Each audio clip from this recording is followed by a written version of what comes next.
Before we start, the name is at the top right of the screen. The story begins as there's blood splashed on the ground. The woman who is injured ponders that this guy is the male lead, and that guy is the sub-male lead as she focuses on the unconscious men. She is aware that they are the first and second sons of the Orca family. One died after being blinded, and he is the youngest. She ponders that she cannot believe she did not get past 22 years of age in this episode either. In this world, it is like a parenting genre novel. 20-year-old, 21st-year-old, and 22 years old. She has experienced this world 3 times already. She assures herself that it is not her fault that she was born into a villainous family. She has been reincarnated into a cute parenting novel. There's no one else who lives as pitifully as her. Someone begins to step towards her as he has a dark demeanor. She is astonished as she ponders he is a living dragon, the one known as the Dragon Duke. She grits as she is aware if those crazy male leads did not drive the dragon dude crazy, none of this would have happened. She thinks, why did they have to provoke and create such a mess? She wonders if a tragic ending makes sense in a parenting novel. She seems pretty nervous before she gets startled. She wonders if that is Soul Street behind him. She wonders why is she seeing it. She becomes aware that if she goes there at this moment, she might be able to go home, which causes her to have a glimpse of hope. With the happy look, she is aware that she can go to her home. It is the 3rd episode of Parenting Novel. With a determined look on her face, she ponders that in her next life she would conquer a dragon. Somewhere else. 2 women are conversing as one questions if it is the year for a dragon's bride this time. The other responds that they say she did not awaken any power when she was born. Questioning is not being a dragon's bride the same as being sold. She's listening to their conversation as she ponders that she has to be useful to the family in some way. Realizing that these guys are all talk, but talk louder because in this life she will definitely become a dragon's bride. This place is a world title as she became the Doom baby daughter of the Duke of Orca family. She tried to live well by changing the original story, but everything she tried ended in a failure. Not only that, she ended up suffering from the curse of repetition, being forced to regress. Beyond the spectacular failures of the first and second attempts, she failed to seduce the original main lead and had sudden death as a scapegoat. Ambitiously started the 3rd attempt. She fell victim to the original main lead strategy and ended up being killed. However, the last thing she saw of the Dragon Duke's power before closing her eyes is that if she has that power, she might be able to return home. The maid her down in the room as she becomes frustrated and wishes for the maid to be gentle. The maid leaves as she thinks that she's still ruthless even towards a child. She knows that she's a dispensable existence in this family. The head of the Orca family, Ocula Aquacial, questions if it's here. She is referring to her as she realizes today is the day she will receive her name. She asks the attendant about the power of water. The power of water refers to a special power passed down through generations in the Orca family. When activated, aquatic beings can freely exert their power, even on land. The stronger it is, the better it is for the aquatic animals. It is the ability to remove constraints on the power of all aquatic animals. Ocula seems annoyed and asks the attendant if he brought something useless. He questions about the child's name as she responds it is Calypso. She decides to name her Calypso Aquacial. The attendant agrees to present her as such. Calypso wonders if this is the end. She realizes this cannot be because if she cannot attract Ocula attention like this, she will be abandoned and die. To be sold as a dragon's bride, she has to survive at least until she is 10 years old. She shouts wait, causing both the attendant and Ocula to be startled. Ocula turns around and asks her what did she say. She calls out to Ocula as grandma. Ocula asks the attendant did she know how to speak and questions who taught her that. He responds that children typically begin to grasp simple words at around 2 years old. She questions if it is not common knowledge that whale offspring start speaking later and startle until they are 5 years old. She steps towards Calypso as Calypso thinks it is good. She asks her to say it again and Calypso repeats grandma. Ocula states that it seems like she does not only speak, but can also understand. The attendant tells Ocula that she has not learned separately from the maids and nurses. Calypso knows that this is the ability of Reincarnator, calling them old fish heads. Ocula wonders if a genius emerged among the fish heads. Calypso calls her Grandma Fishhead. Ocula grabs her and picks her up as she calls her a cheeky one. She mentions that Calypso looks exactly like Pierre, but it seems that even though it has no power, it develops fast. Ocula asks Calypso if she can prove herself useful. Calypso extends her hand and touches her hair. She then pulls her hair, causing the attendant to be shocked. She ponders that she is sure she will do it and tells Ocula that she is doing well and she can talk and she will be the one to prove it, pondering that she will definitely go back home. Ocula begins to laugh. She questions underneath the guy who gave up on life. Something like this came out. She throws Calypso on her bed and tells her all right. Calypso seems annoyed by the fact that everyone is treating her like a child. Ocula tells her that she will postpone the disposal of that thing so they can put it in the education institution this summer. The attendant tells all right as she mentions if she does not show results at the educational institution, then she will be expelled, and there won't be a second chance. Calypso is all determined as she ponders. Let's see, she will grow quickly and become the best, then leave this family forever. Her goal is to survive safely until the age of 10, but her physical abilities are still lacking, and she is too far behind. She looks at her hands as she thinks that since it was decided that she would go to the educational institution in this life, it would be much easier if she had a guardian. Where there it is not entirely impossible to survive alone, if it were not for the educational institution. The maid puts her down on the ground and tells her that in a week they plan to move her residence. Calypso thinks that their attitudes change in an instant when she is recognized for their abilities. She tells them to go ahead, thinking that among those humans who are graced with the survival of the fittest, an adult who possesses overwhelmingly formidable power that would make anyone fearful, yet understands her who has not yet awakened the power of water, has unique taste, and is not deeply involved in family power struggles. It is Father Pierre Aquacidal. She thinks that they say he did not even come when she was born, and he did not even take care of her older brothers. It is said not to appeal to the bond between family members. So first, he should not find out that his daughter, although she is weak, she may have a powerful power. If she catches his interest, she can expect help. She has the memories of previous life. She never thought that those talks would be useful in this life. She finds her father sitting in the front as she becomes astonished. She seems really nervous before she smiles gently and calls out to him. She asks him if he happens to know where the educational institution is. She knows that in her past life it was so short-lived that she could not see the real thing. Thinking if this is what they mean by a beautiful person has a short life. He remains silent as she wonders if he is ignoring her. He tells her that she has taken the wrong path for a while now. She states that she really has to go there and questions if he cannot just take her there. He refuses it and tells her to go back the way she came. She realizes that there's really nothing easy in life. She gets up and sits beside him. She wonders how can she get his interest, thinking if she should try giving him food. She reached for her purse and tells him that this is a dried fruit that she gathered and asks him if he wants one. He does not respond to her as she sighs, thinking that she did not expect this. After a while, she tells him this really quiet hair and asks him if he does not have any friends and if he always play alone here. She tells him if that is the case, then he must win only like her. She begins to get frustrated, thinking if he is going to keep on ignoring her. She guesses that she will have to be satisfied with making her presence known today. She gets down and tells him that she should go now. She greets him goodbye and tells him that she will see him again. She begins to walk away. His hand seems a bit injured as he looks at it and wonders if that was his daughter.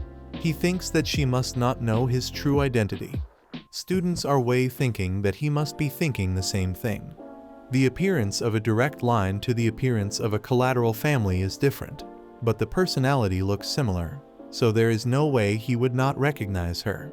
It is already the nighttime as she comes back and hears the maids talking. One maid tells the other to quiet that down.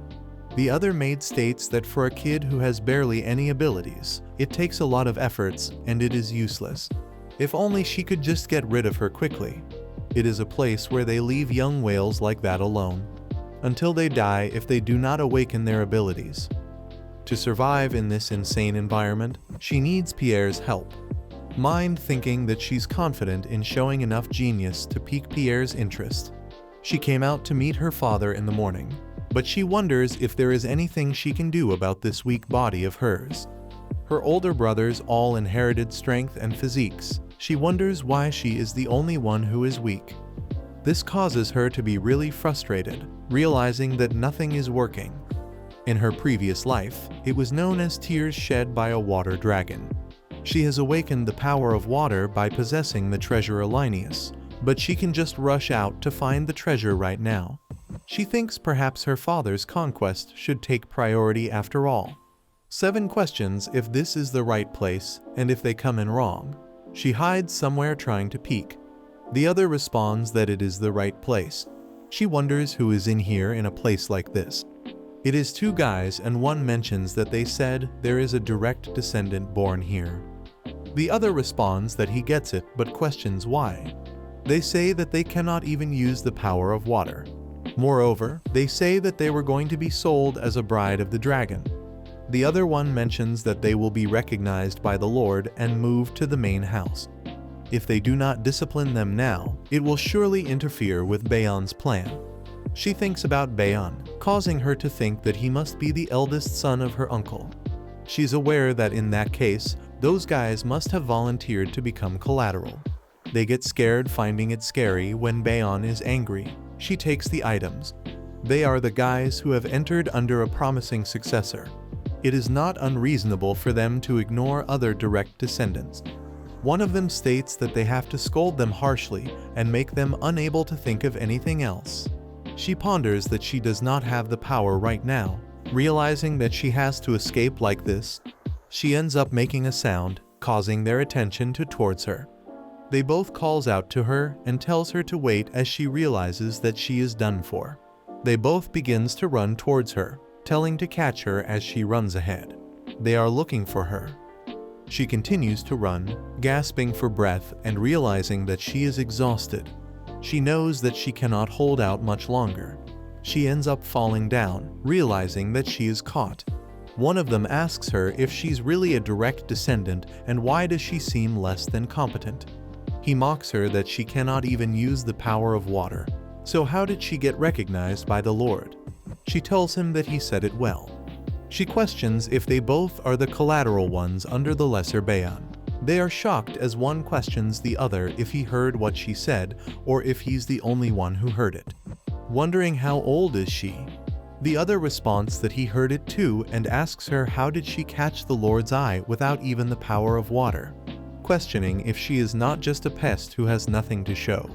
He points at her as she becomes frustrated and she grabs his fingers and bites onto it. He shouts in pain and questions what the heck is this, but she continues to bite it. He cries in pain as it is swollen. She questions if they are done talking. She tells him that if she's a pest, then he is worse than a land creature, and calls him a barbaric fish head. She questions how dare they compare her to those primitive land creatures. They question what is she saying. One of them tells her that he tried to reason gently with her. She wonders that it was good to say a word, but she cannot run away anymore. She has no chance against the 2 of them. She points at them and shouts, questioning if they think that her dad will stay quiet. Both of them are confused and wonders if her dad is Lord Pierre, causing them to be scared us in the intense competition for succession among grandchildren. Being recognized by the direct head of the family, she knows it must have been unwelcome news. Still, she's aware this is crossing the line and thinks how can the 2 grown boys pink on a girl? They tell her to not lie, questioning why would he bother with her if he's disappointed and that he's someone who even rejects the family lord's call. She asks them what did they say. She states that she was on her way to meet her dad right now. She wonders what is wrong with exaggerating a bit. She tells them that if the direct subordinates of Bayon are doing this to her, she wonders what her dad would say. She knows now is the time to use that as a shield. The other one tells him to stop as something feels off. But he begins to get angry, stating that he has to fix her attitude and she should get paid for his finger being bitten. She closes her eyes as he seems to hit her. She wishes, if only she heard the power of water. Right then, all of a sudden, her power activates and he floats in the air. She is herself shocked.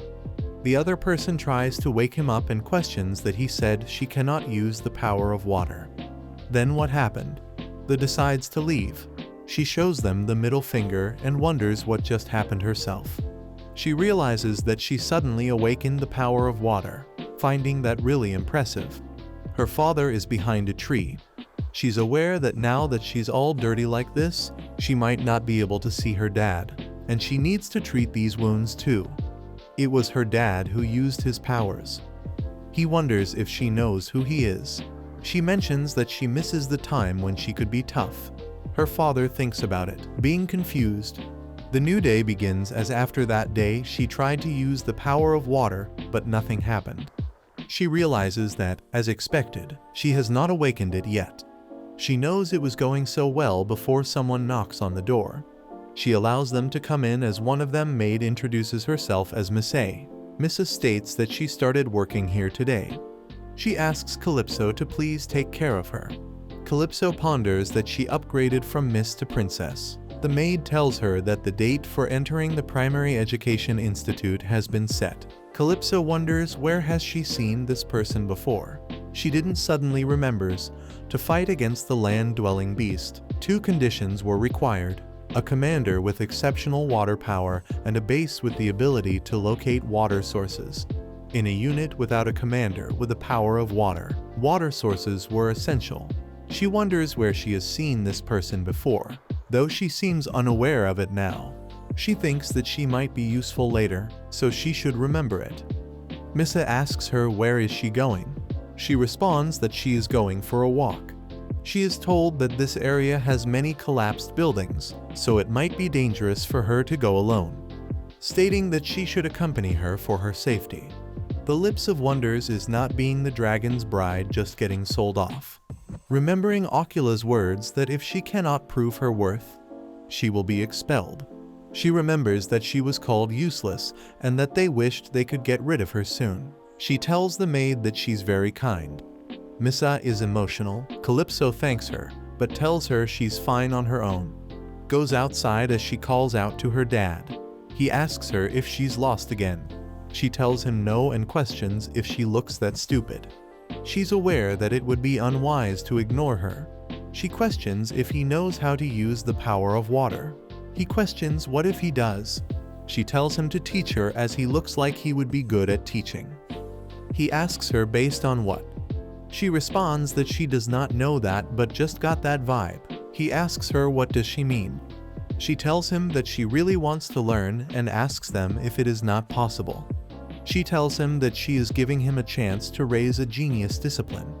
He asks her who did she inherit this cheekiness from. She tells him from her start. She states that her dad is super handsome and incredibly capable, and he's the most awesome person in the world. He wonders if he was like that.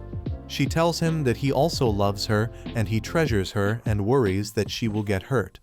He's soft-hearted and cries if she gets hurt. News about her past that who would call her princess and tell her that he loves her so much and asks her if she got hurt and that he would kiss her to make it better. Her dad and mom showed her with so much love that she forgot that she was adopted. There are irreplaceable family and to be reunited with her mom and that she would definitely return home. He asks her why does not she learn from that father then? She states that he is busy and he seems free so he can help her out. Right then, all of a sudden, she begins to notice the power of water. She looks at her father as she realizes he's applying pressure with water power. She tells him that she is going to the Educational Institute soon, so to be the best day, she has to master the power of water. He tells her that forcing an awakening could be fatal, but she tells him it is okay and one only lives once. So what is the big deal if she dies? Besides, he asks, what does the power of water have to do with the educational institute? She asks him why not. Knowing to become the best, it is essential. He wonders how do they raise kids these days to be so crazy while he's the craziest person here. She tells him that her dad would want her to be an outstanding orca. He thinks, why would she lie so blatantly when she knows who he is? She asks him to then help her as he remains quiet. She tells him that as he can see, she's incredibly smart, and if he can just help her a little before he uses his power of water, and she begins to float in the air. He thinks that in this contradiction, what will she do if she gets caught? He asks that if she thinks that someone who wants her to be strong but gives no help really loves her. She smiles and tells him, but her dad really loves her, and to her he is the best, and he is the coolest and strongest person in the world. You're going to use to listen to her before. After a while, he tells her, this time to set the time on her own. He mentions that he will tell this to her in advance, but he does not consider age, so she should be here at the same time every day. He lives as she's really glad and excited to know that he's willing to help her. She asks him what should she call him, is it Mr. or Master? He tells her whatever she wants to. She states that she will call him Master and thinks that if he is helping the awakening of the power of water, then it is only a matter of time. She knows that she will never regret this meeting and decision. In her previous life, she was awakened by the power of water with the help of a treasure, but awakening was not the end. She had to know how to control it. Fortunately, she met a certain genius and learned how to control the power. She was questioned if she does not know how to do it, and then that they can try it this way. The genius claimed that by continuously exposing herself to the power of water, she would naturally learn how to control it. Thanks to that, she was able to control the power of water quickly, but she thought that she was going to die. He tells her that she should expose herself to the power of water first. He asks her to take a dive. She questions what does he mean before he repeats himself again. He states that sometimes awakening occurs in the life-threatening situations. She begins to get shocked and tells him that no matter what, she cannot do that. He states that if she doesn't like it, then there are many other options too. She asks him what other options. He describes her very harsh trials as she tells him she will just dive then. She goes for the dive as she realizes that the intensity of the training seems too high for her age. They say that she needs to make her body able to withstand the power of water 500x times, x 10 hours, and they are putting her through extreme hardships. But she begins to feel really weak and ends up fainting before she gets back to her consciousness. She gets back and gasps for air, realizing that she almost died. Her dad looks at her for a while as she asks her if she is an amoeba. He then says no, that even an omega would react to this level of stimulation. He tells her that her talent for awakening the power of water is less than that. She tells him that just because he hits her with words does not mean that it does not hurt. She asks him if he considered her age. She is a 4-time regressor who has forgotten how to be a child, and he is a father who does not know his child. He tells her that if she can handle all the training, does age matter then? She's aware that even though the master says that she felt something move inside her body very slightly, although it is still not enough to compare to her brothers who are famous geniuses, she knows that in this life, being a powerhouse is within her reach. They have arrived at the day has come for her to officially enter the school, and in her second life, she was sold off immediately, and in her life, she quickly dropped out realizing it was full of events. Someone tells her that they have heard a lot about her, and she introduces herself as in charge of the primary institution. She mentions that her name is Layla, and she's the head of the primary education institution. She ponders Risco to see her again. The reason that she was forced to leave the institution in her third life was due to the schemes of the collateral branches. Someone stated that she stole his precious gem and that it was found in her bag. She tried to disagree with that, but they did not trust her. That was her first meeting with Layla. She told that there is not enough evidence and it is all circumstantial, so therefore they cannot accuse her of being the culprit. Despite her calm and rational defense, she was powerless and quickly expelled from the institution. When she later returned to the institution to become the head of the family, she could not find any trace of her. She greets Layla and tells her it is nice to meet her.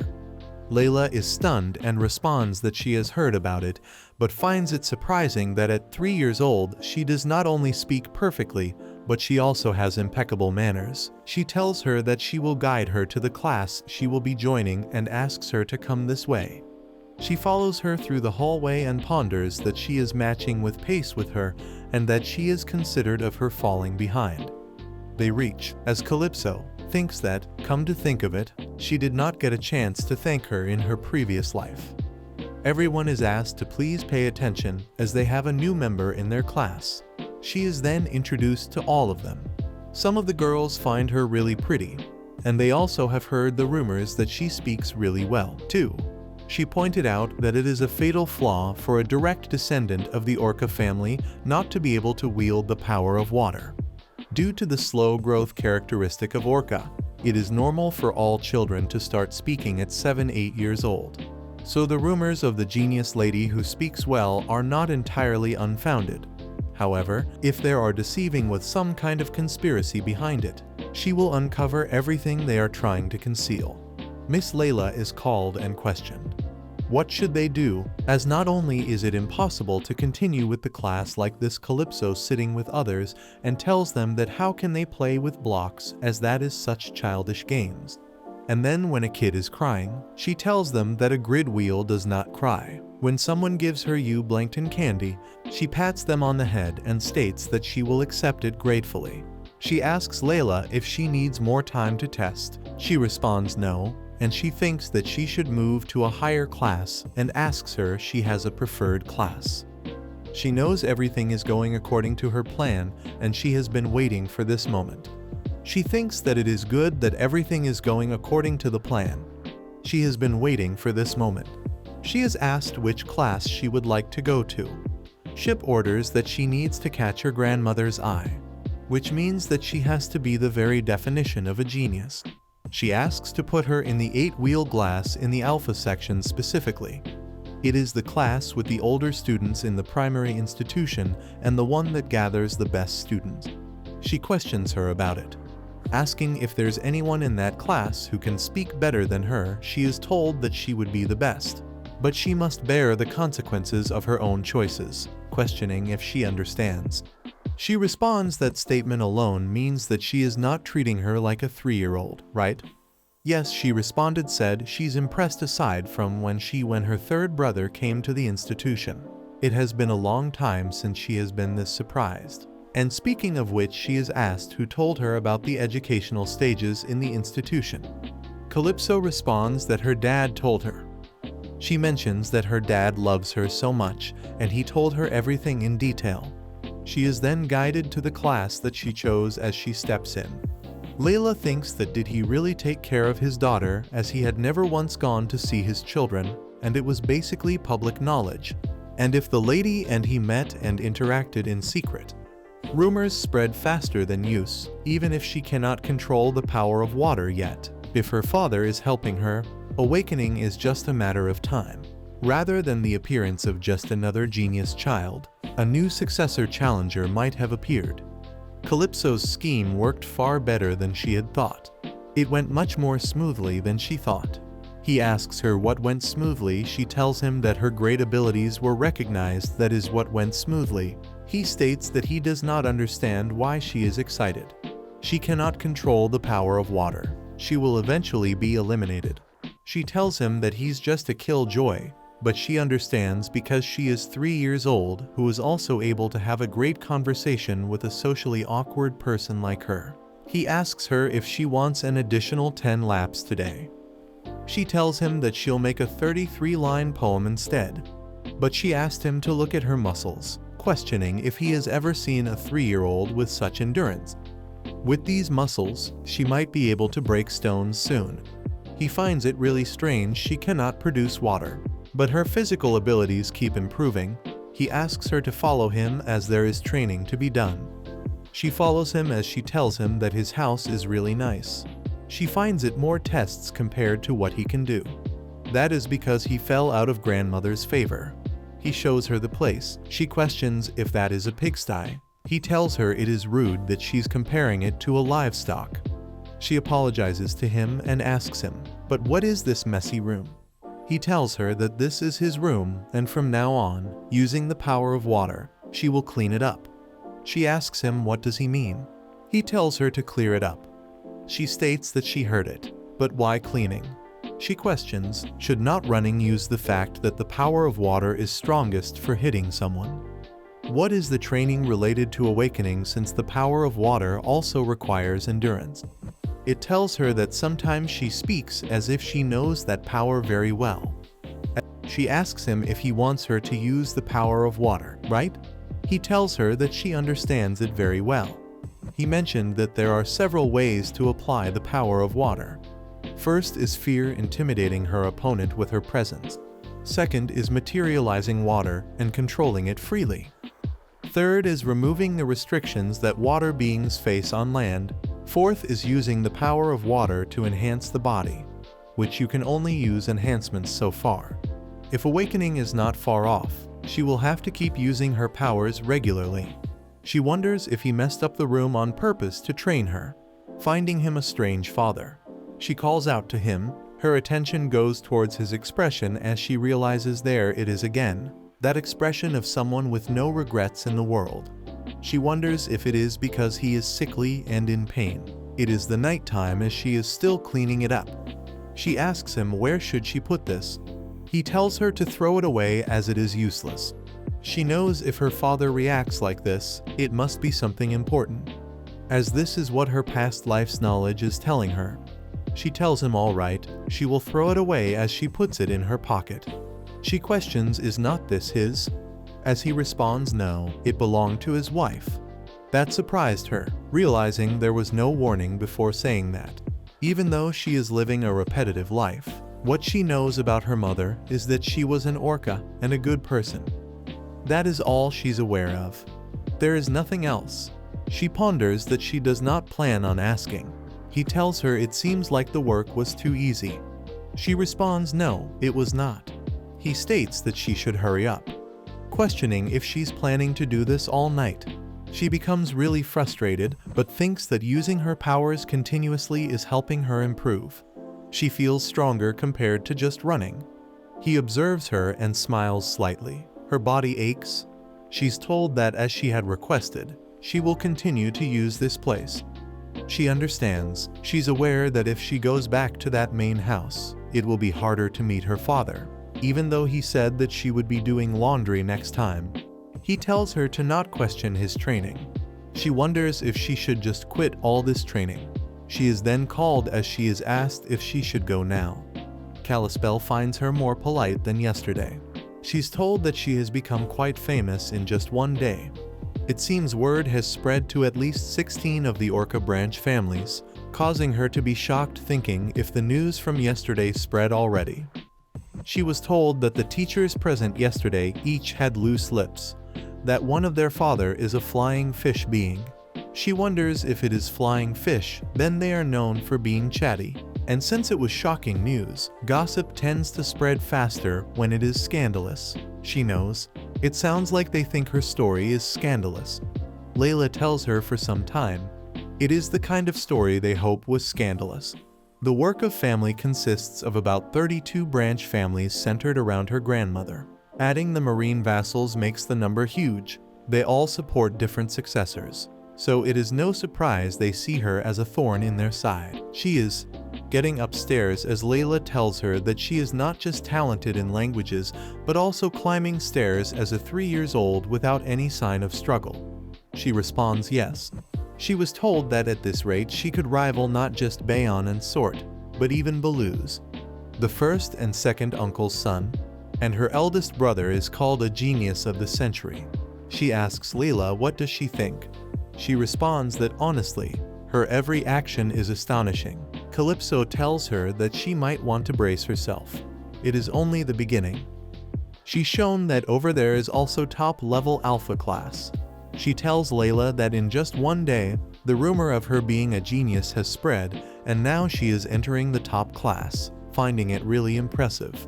Layla agrees with her. She asks Layla to go and tell grandmother that she has never seen a genius like her. She wonders if it will cause a stir. Water beings take on the traits and characteristics of their animal counterparts. Thus, whale beings generally avoid conflict, love, and peace and are quite tolerant of other races. However, among these whales there was Ethan, that killer whale. After that, today's lesson is over. They will be playing a block building game. A kid complains that Karen hit her. The teacher tells him to please refrain from disruptive behavior. He responds, "All right, understood." He is the killer whale. He mentions that playing such childish game is ridiculous. Ruga and Ruba are the beluga twins. Karen asks them what are they even looking at, stating that they ain't even worth his fist. They state that there he goes again. As usual, he tells the dolphin twins to keep it down. Right then, it is announced that they have a new student and tells to welcome her with applause. They all wonder if that is the direct descendant, thinking that if it's a young girl, then they say that Lord Pierre's daughter was born. They say that she does not awaken any power when she was born, and she is a useless child. They say she is set to be married off as a dragon's bride, and thinking how could such a useless being be born under Lord Pierre. She is questioned why does not she introduce herself to her classmates. Karen smirks, thinking that she is just somebody and he will make her cry. She tells everyone that it is nice to meet them all. The institution established by the orca teaches the law of the jungle. The girls finds her really pretty and the way she talks. She thinks that she will definitely become the best. She introduces herself and mentions that she hopes this class meets their expectations.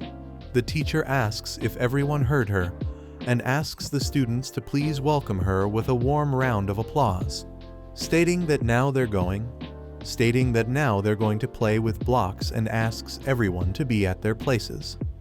Right then Karen appears and asks her if that is her natural hair color. She realizes that he came, and she asks him who is he and how old is he. He introduces himself as Karen, and he's 8 years old. He tells her that she's a direct descendant and very young, finding it adorable. And she ponders that he is a stupid guy who is everywhere. She calls him a kiddo and tells him that if he was less of a mess, he would not be talking. He becomes shocked as she points at him. She tells him that if he is 8 years old, then should not he be moving on to an intermediate institution? She tells him that someone who cannot go to an intermediate institution at that age, what should they call him other than a fool? She states that for reference she's 3 years old and asks him if he is not ashamed to be in the same class as a 3-year-old. He begins to get frustrated and tells her dad does not make sense and she should not be able to speak properly until she's 5. She questions how dare he placed her on the same level as him. He begins to get really angry. He attacks her, but she dodges his attack. She tells him that she guesses she has to teach him some manners first. She grabs him from the collar and smacks his head, causing him to fall down on the ground. Everyone is shocked as she tells him to think about the difference between her and him. She states that she did not want to resort to violence either, but she has no intention of tolerating insults. She scares him, stating that her dad told her not to go around getting beaten up. Everyone is shocked. Even the teacher questions if it is possible to exert such strengths without awakening the power of water. Layla knows that Karen lacks brain, but he's excellent when it comes to strength. To subdue him so easily like that. With this, rumors will start to spread so everyone will know. She finds it very good, just as she had planned.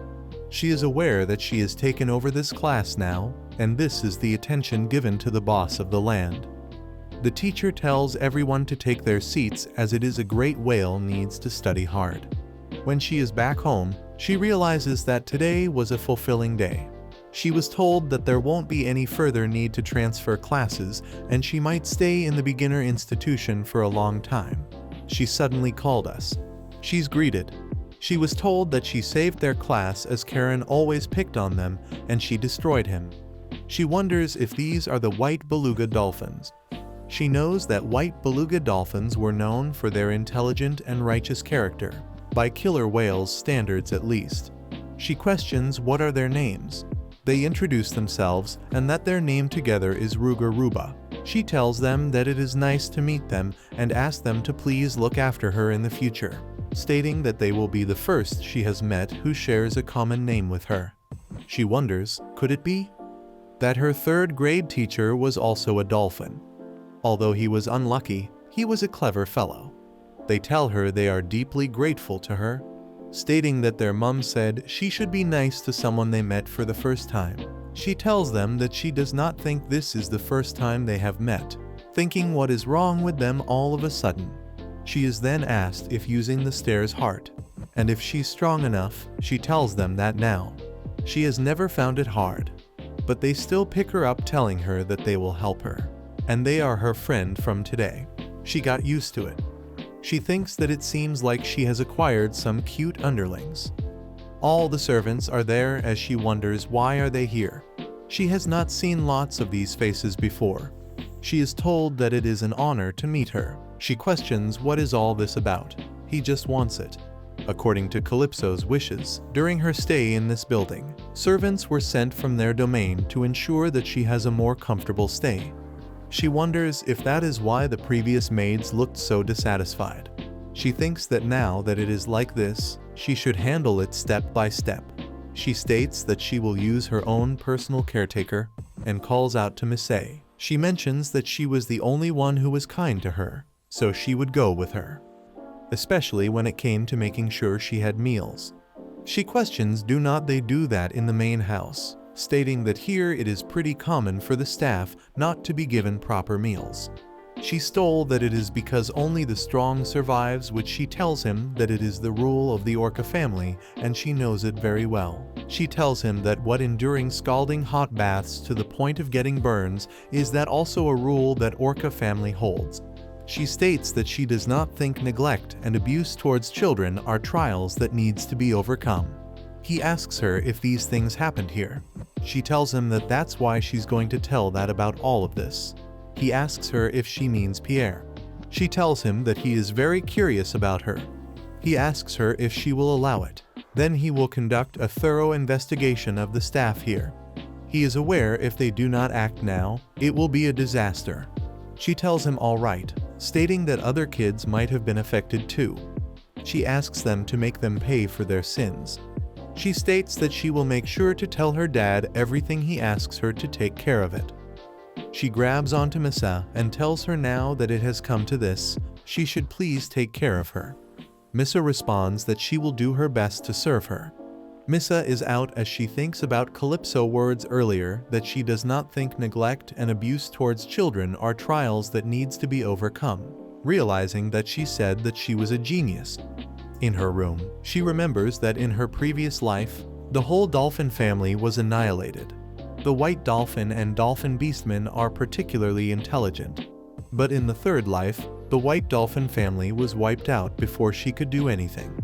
That culprit was her uncle's son Baron, for the simple reason that they annoyed him. She knows there is no need to gather talents for the war if she wants to hit Grandma hard and disappear. Before she is questioned if she's studying, causing her to be shocked. They tell her that just like the rumors say, she is so smart and that she's reading with such tiny cute hands. She is told that she's just too adorable. She tries to say something as they melt, telling her that her voice is so cute. She thinks that she was worried about the temperament of the staff from the main house, realizing that was an unnecessary worry. She then meets the Beast Man as they tell her they're friends from the same hometown. Introducing themselves as Dee, Theo, Aya, they tell her that she can speak so well, and she's so cute and smart, and even Lord Baloo's and Lord Atlan were not this good. She tells them that she will stop here and introduces Miss A, stating that she is her nanny and asks them to get along well with her. They asked her if she used to work here, Data, her desk. Nice to meet her, and that she should feel free to speak comfortably. She tells them that they all should stay here and she'll go and see her father. She thinks that if she stays here any longer, she won't be able to escape the endless chatter. But still, it is nice that this feels like a home. A few days later, recently life has been really more peaceful than any other time. She finds that really calm as everything is great, except for one thing, which is the laundry, causing her to think if this is really training. He stares at her as he wonders how many times does he has to tell her to understand. He tells her to step on it as she curses him. She knows that the training is getting crazier and wonders, who was it that said that he likes things clean? Realizing that there's years worth of laundry piled up. She asks him how does she realize this. He questions if she still cannot summon water. She tells him, but she took down an 8-year-old. He tells her if she cannot even do that, she is not worthy of the family. She responds that is why she does not really want to talk to a true genius. She asks him to believe it or not, but she was really popular in her class. He states that it looks like the standard of Orca children has dropped quite low recently. She thinks now she is able to understand why her brothers say that their father is hopeless, thinking that he can be the boss, but since she has never failed a training session before, she will do what she is told this time too. She tells him it is hard to step on it properly and questions what should she do. He asks her where is she planning to use her strength. She realizes it is going down and questions if you can see that. She stepped on it. She knows if one applies weight like this, it perfectly compensates for a small body. She is doing it as she tells him that just like he said, she is able to do it and finds him the best. She tells him that his story the best. She continues to do it, thinking that he must know that he is her father. He had received attention all his life, but he was never interested in anything. Then there was a bed that someday he would be caught off guard with someone just like him. She calls out to him and asks him if he came down because she is not finished yet, telling him that she is almost done. She then wonders why the way, even by accident, would not even natural to call him father. She tells him that she did all this and that she's really amazing, right? He states, not really telling her this is not that hard. She questions that she wonders whose daughter is so impressive like this. He asks her whose daughter as she smiles and tells him of course she is her dad's daughter. His tears at her for a while before he looks away and tells her a person who never once showed up when he was rolling around as a 3-year-old. She thinks if he even realizes he was being pushed around. He states that the more he thinks about it, her intelligence is not at all. But she responds, of course she's a student taught directly by him. Heddles her that she does not need to talk about him every time she opens her mouth. He states that he is the one who thought her. She again notices his expression, realizing that face seems uninterested in anything in the world. She asks him why does he live alone, questioning if he hates being around people. It is a waste of his water powers.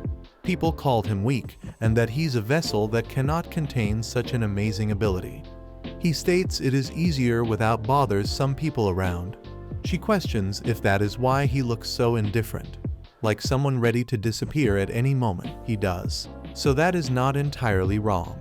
She extends her hand and hits him on his leg. He is shocked and calls out to her. She begins to shout at him, questioning how could he say something like that so easily.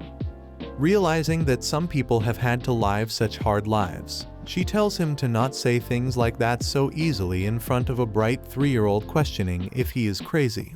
She wonders if he knows that the future he's hoping for is what a time regression like she wants. She tells him this won't do and that he is living life to passively, stating that he needs to learn the beauty of life. He asks her what does she mean. She tells him that he is training her right so they should be business partners. He tells her that her choice of words is really confusing. She asks him to just trust her as she will show him how enjoyable life will be. She begins to step away. He is lost in thoughts, thinking about how he was recently told that he might not know this, but recently his daughter has been going around bragging about how much he loves her. In things that is just a rumor, right? Thinking, what is she hoping to gain by spreading such rumors? She questions what is he doing, telling him that he is so slow and he should hurry up. He is aware that she never makes a mistake with titles. Another day begins as she's questioned if she's all done. Both of them state that they are all done, and that the teachers said they can play hard and see when they are done.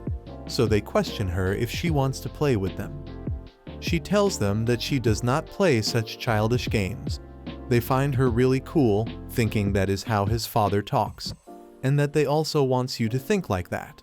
She tells them that they can use it when they're older, as there is a way of speaking that matches their age. She's told that their mom wants to meet her and wants to thank her, as Karen used to hit them the most, but does not hurt anymore, and it is all thanks to her. She questions if she should read him some more.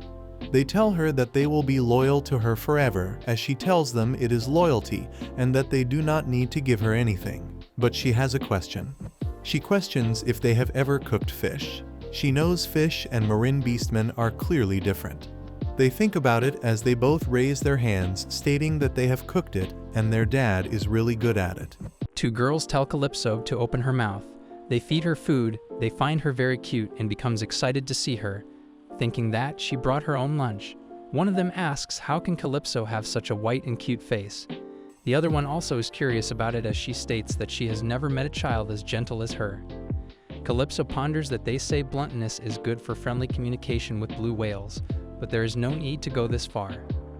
But she knows that meals are important for growth. She takes another bite, and with a determined look, she knows that all she needs is growth and dragons. Someone questions that the Dragon Festival will happen this year too, right? The Dragon Festival is a grand festival held in Dragon City by the Imperial family. More precisely, it is a festival that showcases the authority of the Imperial family, to show off that the Duke of Dragon's power is under the watchful eye of the Imperial family.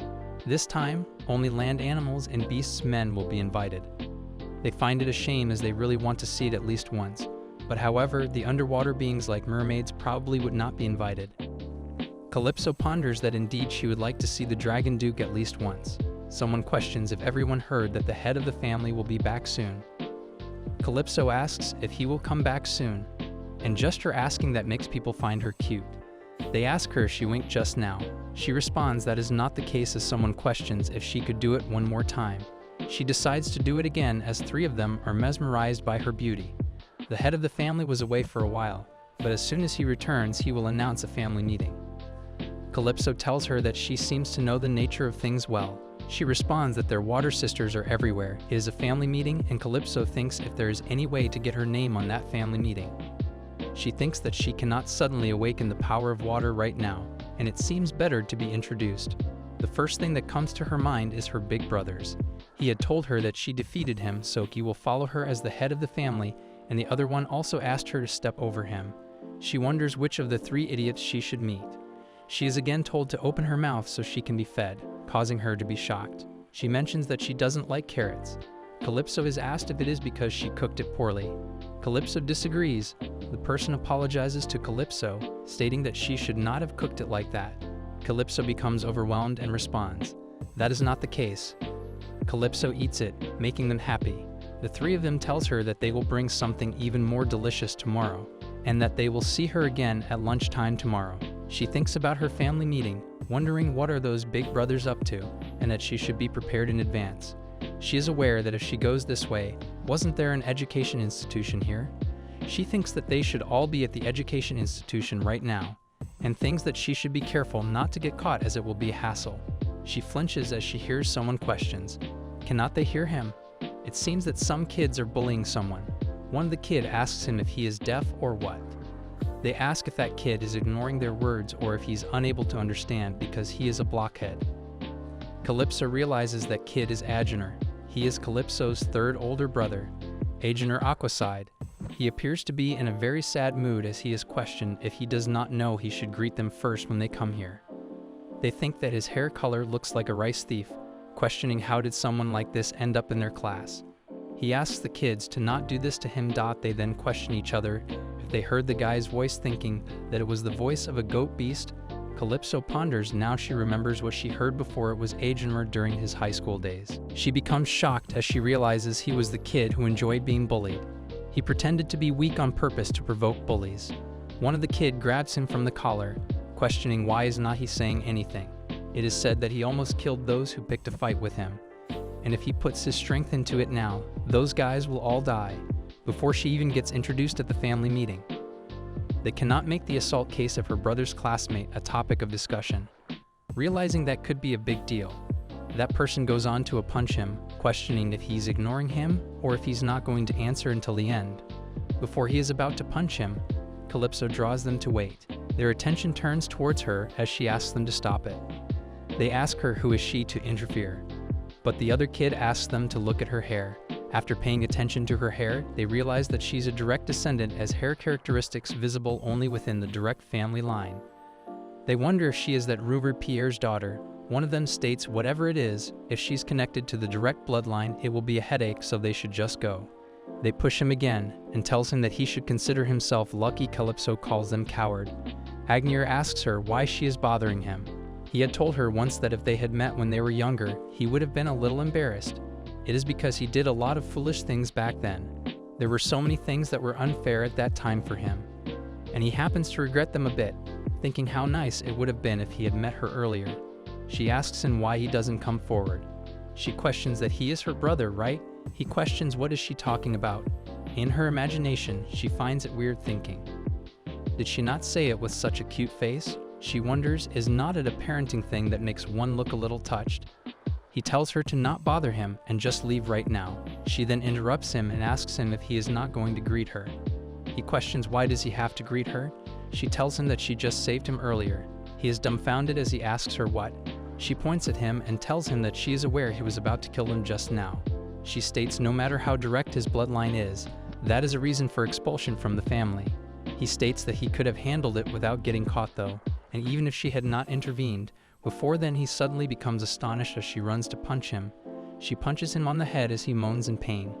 She thinks that if he wants to come to his senses, then honey balm is the best. She thinks that it will. It is all thanks to her dad's teaching. He is shocked as he asks her what is this strength. She steps towards him and tells him that she's just a cute younger sister who is much stronger than her older brother. He asks her to not make him laugh, stating that it is nothing like that before she grabs him from the collar and asks him if by any chance he has ever done laundry before. Him on the ground and tells him that when it comes to laundry, the more one beats it, the more faster the dirt comes out. He calls out to her as she questions if he is going to keep attacking her. He responds of course before she punches him again. He expresses that it hurts. She tells him to take it easy, stating that even if he uses this water power, he cannot beat her, as no matter how many times he attacks, the result will be the same. She questions how does he admit it? He questioned how old is she and what is with all this strength, questioning if she took some weird medicine. She wonders if he has not ever heard about his younger sister being born. She tells him that he must be the weak one, that in this life she hopes that her brothers become even stronger so that the original male lead does not go on another rampage as a dragon duke. Realizing that they need someone to stop him in advance. That is why her brothers needs to become strong enough to subdue the original male lead. She thinks that she will personally handle the training. She pays attention to his eyes and thinks that his face looks like he's going to attack her again at any moment. She thinks to capture that proud Agener. Using that method would be good. She calls out to him and commands him to call her younger sister, but he responds that he does not want to. She questions if he does not wish to become stronger. And asks him if the strength that she has is amazing, right? She does seem that if he wants, then she can tell him how to be like her. He grits in frustration before he asks her how does he become that strong and calls her his younger sister. She is aware that the blood of the killer whale family is really flowing into his veins, so she wonders how can she resist telling him how to become stronger. She tells him that she will tell him the method, so he should listen carefully, and once she tells him he will do everything as she says, but he refuses to that. She questions if he really means to be like that, then she will just go and teach Atlan instead. It is her second brother before he states no, he will do it and he can do it. She extends her hand towards him and asks him if he's ready to do everything that she says. He handshakes with her and trails her all right after the incident where he behaved like an idiot. During his school days, there was another story hidden behind it.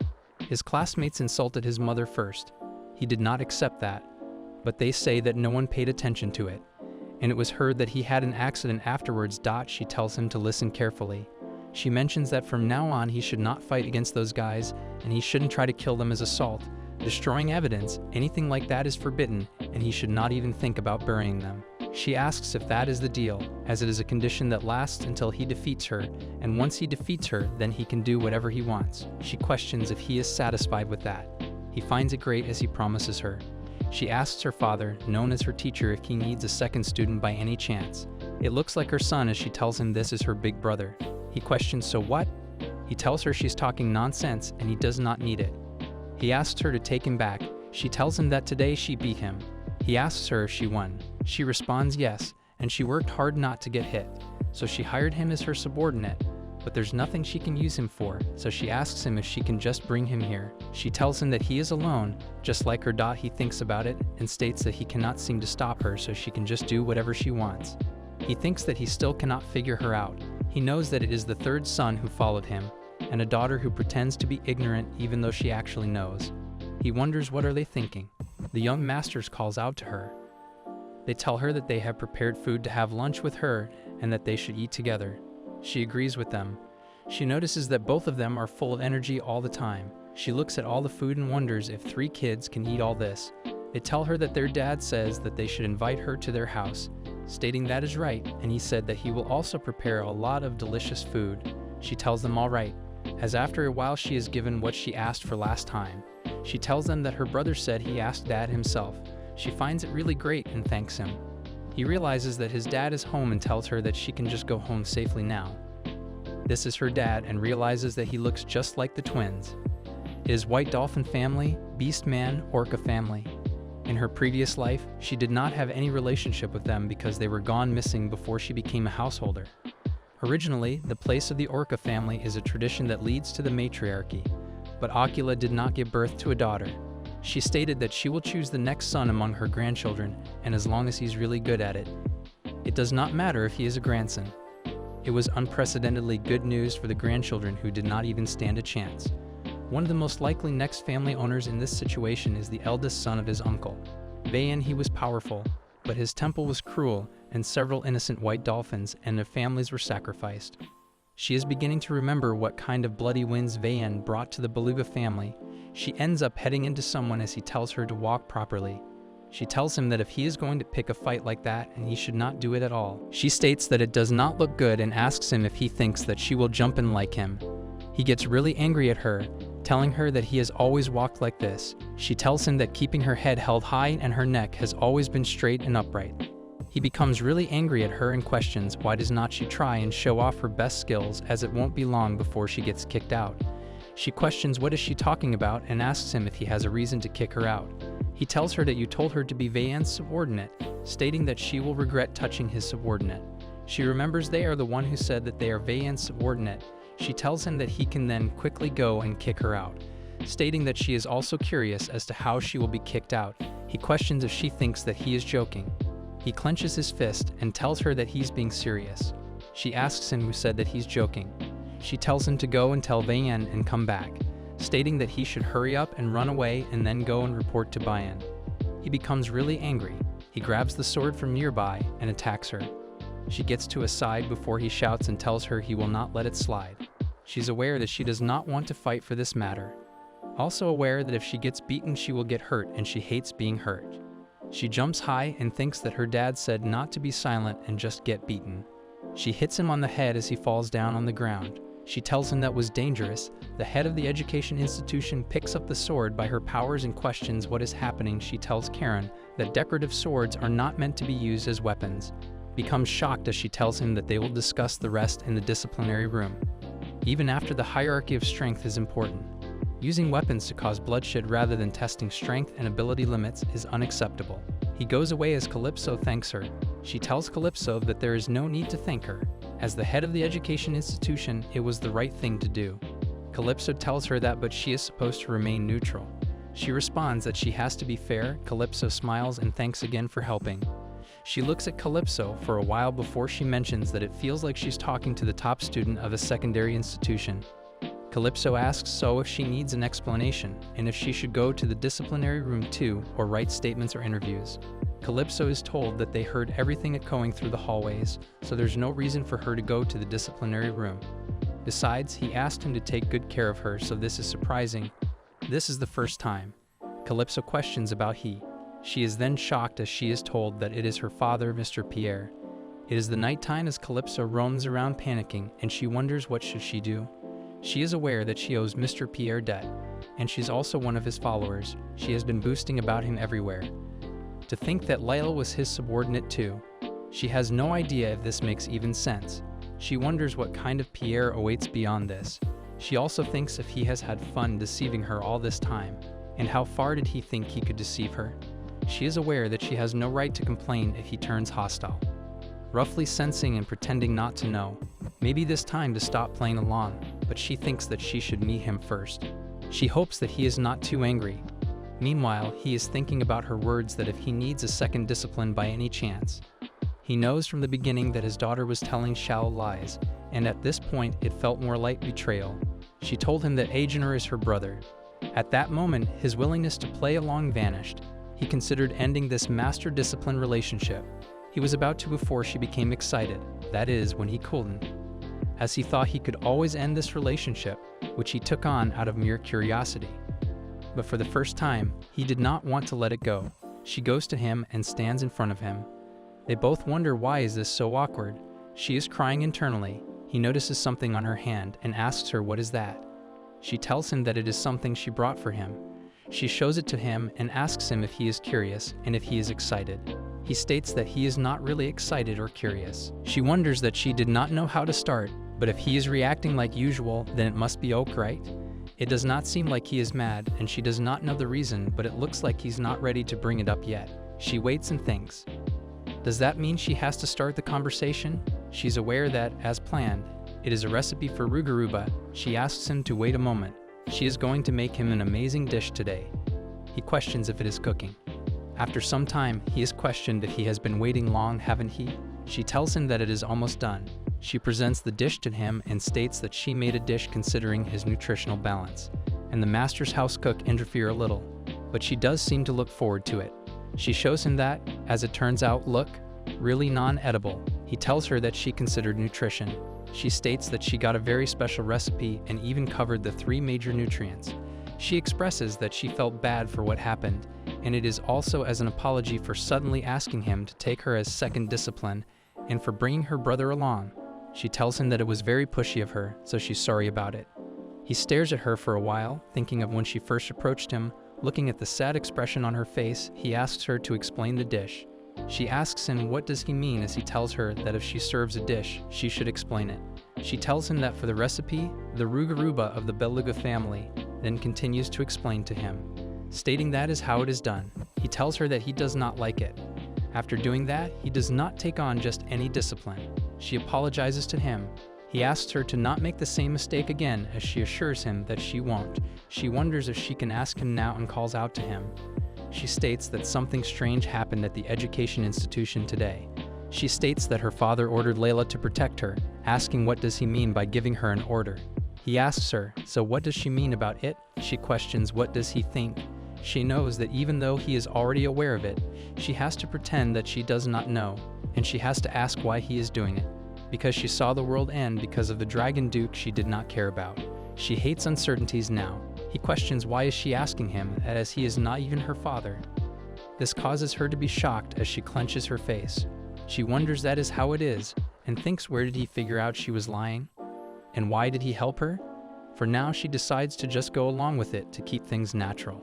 She tells him that he is around the same age as her father, so she was just curious. She thought he might understand his feelings since they are both adults. She thinks that if he already saw through her act, and why did he not say anything? He responds that not all adults are the same. She's quite down. She knows that he just don't know and want to talk about it, and she will not listen because it is unfair. He then puts his fork down and asks her, did not he say that he cares about and loves her? She questions why did it not her father say it himself that he cares about and loves her very much? He states then that must be the answer. She realizes that the scar on her hand is gone. She responds that must be it. Meanwhile, Agenor is shocked seeing her. He wonders, what on earth is this scene? The master tells her to put more strength in her legs as she counts 335. Her brother is shocked as he wonders how much does that weigh? He wonders about lifting rocks over 300 times at 3 years old. This causes him to be really shocked. Now he understands that she is using the power of water as her strength. She asks the master that he is not really going to throw that, as he tells her that he is going to do that as this is also training. But she tells him it is literally killing her. Her brother is sure that it was inevitable that he would do. Pierre's third son, Agenor, he was a genius, recognized for his abilities since childhood. But it was not enough. He wondered about his limits, and he wanted to compete with the best. But as his strength became known, no one would challenge him. So he changed his approach. He deliberately provoked bullying and defeated the strong ones one by one. That was his pleasure. Until one day his younger sister appeared before him, and moreover, his sister turned out to be calling their father master. He does not know what happened, but it was true that their father was entertaining the sister. There was no doubt. He knows she is his true savior. Although his creed is destroy the strong, if she's so strong that she cannot be broken, he thinks that he should respect and serve her, and he must do as he is told. He cannot handle this crazy training. He's quick to self-reflect. The master tells him that it is his turn next. So what is he doing? He asks him to please let him lift a smaller rock than her, as he calls his father master. Both of them are dumbfounded. His father asked him if he has no pride that he is going to lift a small rock. He responds that indeed he does not have any pride. He states that he will become stronger within his limits. He knows what is wrong with calling their father master. He will just do it, as it will mean that his sister might grant his request.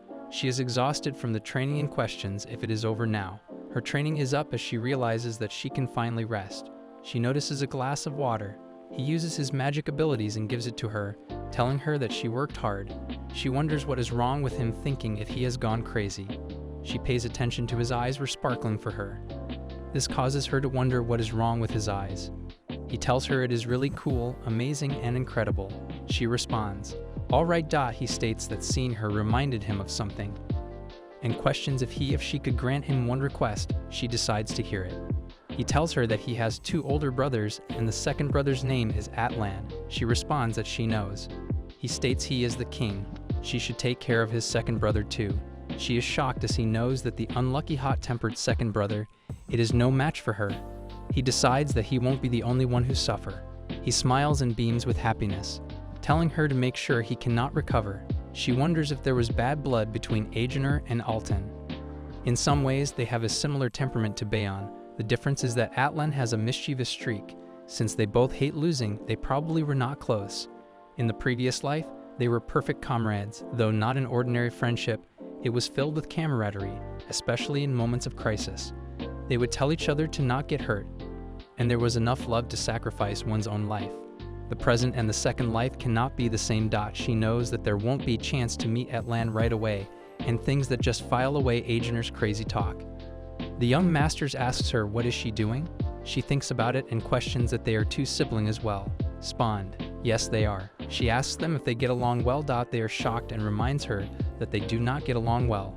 One mentions that he is always insisting that he is the elder brother. The other asks him if he got the wrong idea and that he will ask mom. She tells both of them to calm down and that she has got it. They tell her that Karen has not shown up either.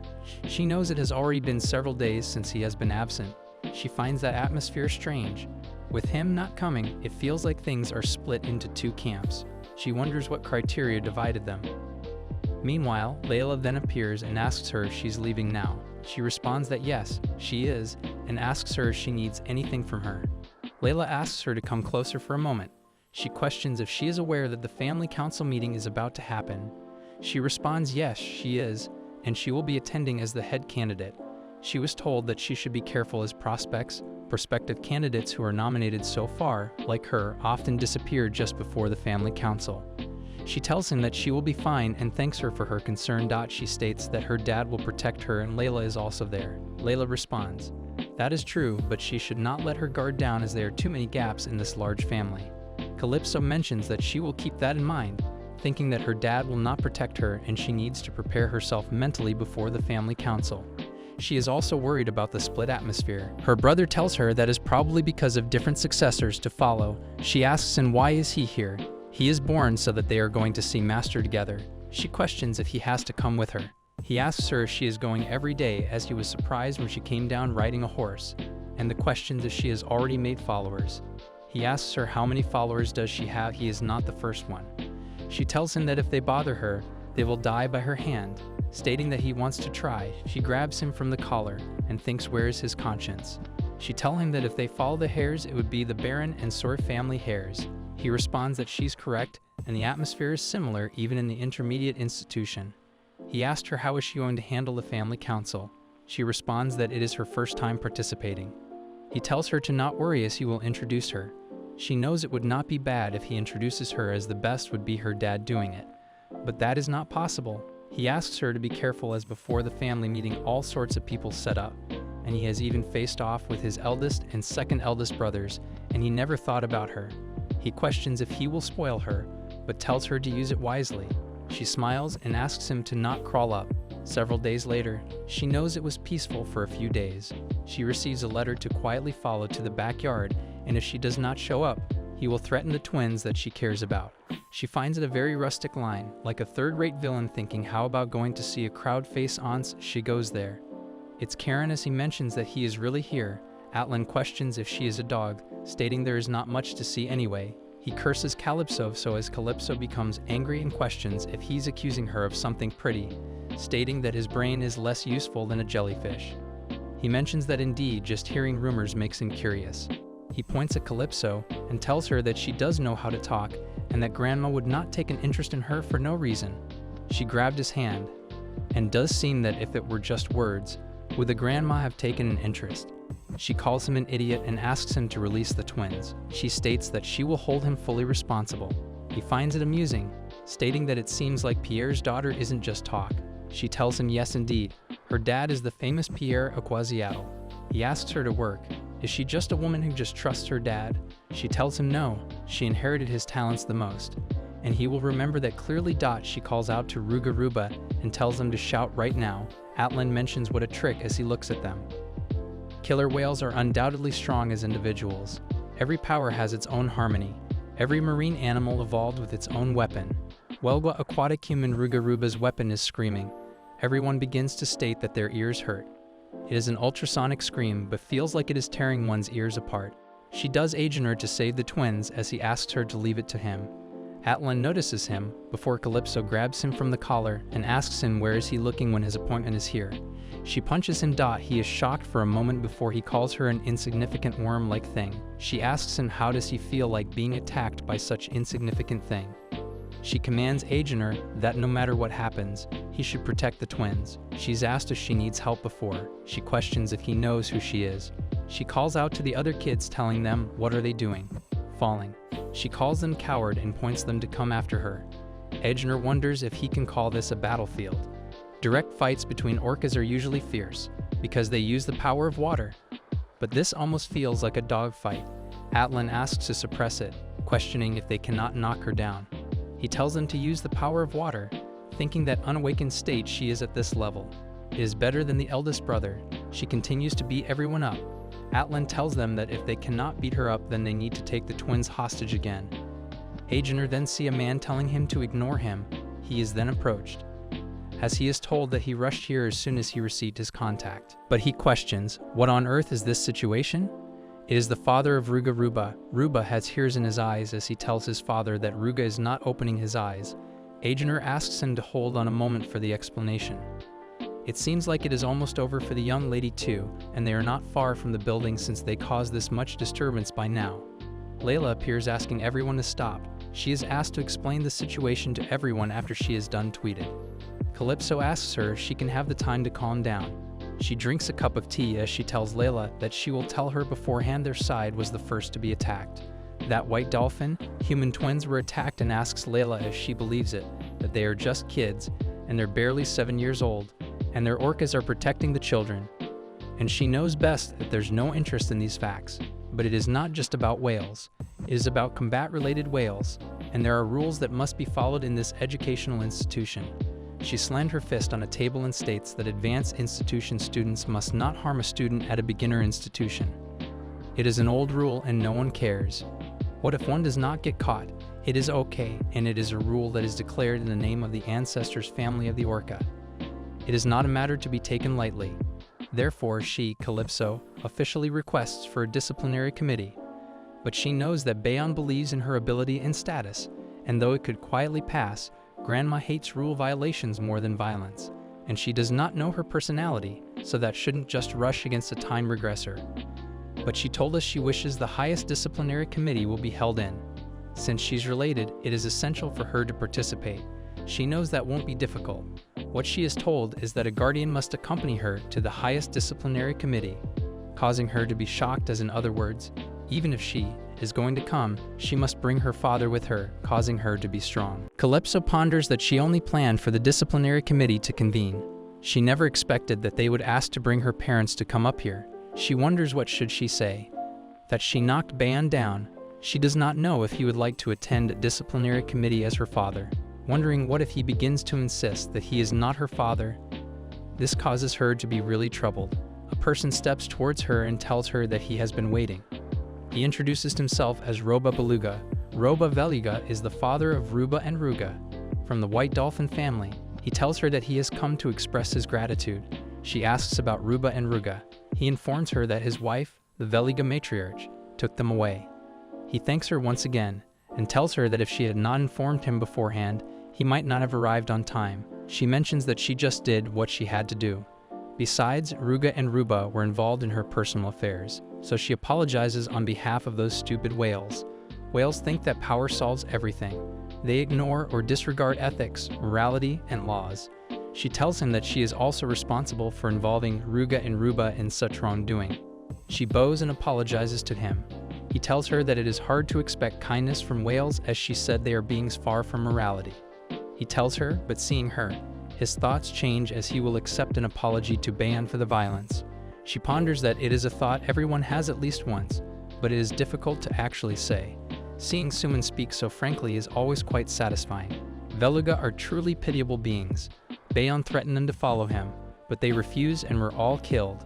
Among them, there was someone named Roba. There must have been an exceptional warrior. Even though he was a beluga whale, he fought well. She remembers that they were the kind who would not get along with Bayan no matter what. She thanks him and tells him that she will visit Ruga and Ruba soon. He smiles and tells her that the children will be very happy. Time passes as people question if they heard the rumor regarding the lady. They ask if it is a rumor that she fought Bayan and won. They heard that all the members of Bayan's faction were defeated. From elementary to advanced institutions, the rumors spread quickly about the young lady who defeated Bayan. They knew that it cannot be true, as how could a young lady from an elementary institution defeat him? And on top of that, they say she has not even awakened her water power. So to summarize, the lady and Bayan had a showdown. The lady overwhelmingly won. That is the gist of it. One of them asks the other one what does he think of it. With the other one seems uninterested and asks him if he wishes to die. It is Atlan, as he tells him that she's his younger sister. Calypso, second brother, Atlan Aquasiatal. He tells him to not make him laugh as he does not have a younger sister, also telling him to stop waking him up again or he will really kill him. As he grabs him from the collar, he responds that he gets it, thinking that he has such a temperamental head. People ask about the rumor regarding the lady. It is the second eldest brother of Calypso, Ballista Quasiatal. He mentions that if she committed a sin, she should be punished. The girls ask him to please explain a little more. He makes it clear that grandmother dislikes breaking rules the most. The real problem is not Bayan. Meanwhile, Calypso seems very happy as she mentions that she won the fight.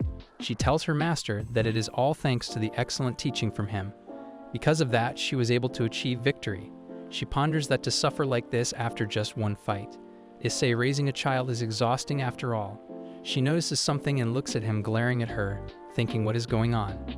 It seems like she needs to bring up the topic of attending the disciplinary committee. He says the word victory and tells her it is called victory when one conquers it without getting hurt. She asks him what is he talking about and how does he manage to win without getting hurt every time. He reminds her that he has always won without getting hurt. She tells him it is because he is the master and she has not even fully awakened yet. He mentions that since the moment she recognized him as her master, did not she agree to follow his words like law? She tells him that is true. He tells her that victory covered in wounds cannot be called a victory. It is a lack of ability. She thinks that he should at least compliment her before criticizing, wondering if he thinks it is easy to win fights at this age. She wonders how can he not give her a single compliment. She's putting in more effort than anyone else and in her past life, and now she was striving desperately. She clenches her fist and turns around. He asks her where is she going. She tells him she does not know and informs him that she will leave now. Tears begins to fall from her eyes as she thinks if it were her dad. He would never have done this. She misses her previous dad. As she is walking ahead, the power of water begins to activate. He tells her that her body is a weapon. She turns around and questions, "So what?" He mentions that if she does not take care properly of a weapon, then it will break or rust, and her body is the same, causing her to think about it. He tells her that as her master, he is reprimanding her for neglecting her weapon. A well-maintained weapon can be used for a lifetime. He is the one who failed in forging that weapon. She thinks about it, a mighty force that everyone revered, yet unfortunate killer whale afflicted with an incurable disease. She wonders if this person thinks that their life is a failure. Until the day Pierre closed his eyes, there was not a single day he was not in the spotlight. Unable to overcome his frail body, he lived in unwanted attention until his death. If he found in her, who possesses both great strength and body, the healthy self he could have been. He extends his hand towards her and takes off the bandage from her face. She asks him if he means to say that it is her fault that she got her questioning if this kind of victory is wrong. She wonders how can she achieve victory as gracefully as him if she does not struggle. She cannot even obtain the power of water that he so easily grasped. He tells her that even if he gives her the answer, it seems like a face that won't listen. He mentions that the relationship between master and discipline inevitably involves separation. He asks her, did not she want him to keep his distance and remain detached? She is aware that his voice sounds bitter, wondering if she's imagining it. She steps closer to him and grabs him from the corner, questioning if he was worried about her. He asks her that her dad cherished and loved her very much right then. What would he say at a moment like this? She tells him that he would scold her for making him worry so much, and then he would definitely hug her tight, and finally he would say that he loves her. She questions, so can he just repeat after her once? That he was worried. He looks at her for a while before he places his hand on her head. He repeats it, telling her that he was worried, and that she came all the way here despite limping. She knows that she understands now. They are having sweets as Agenor asks her if they are going to attend together. She tells him yes, that is how it turned out. She thinks that she was too busy throwing a tantrum that day, so she could not even bring up the topic of sending the parents back, and no matter how much she thinks about it, she cannot find a way to call that without proper support. Agenor asks her if it will be okay.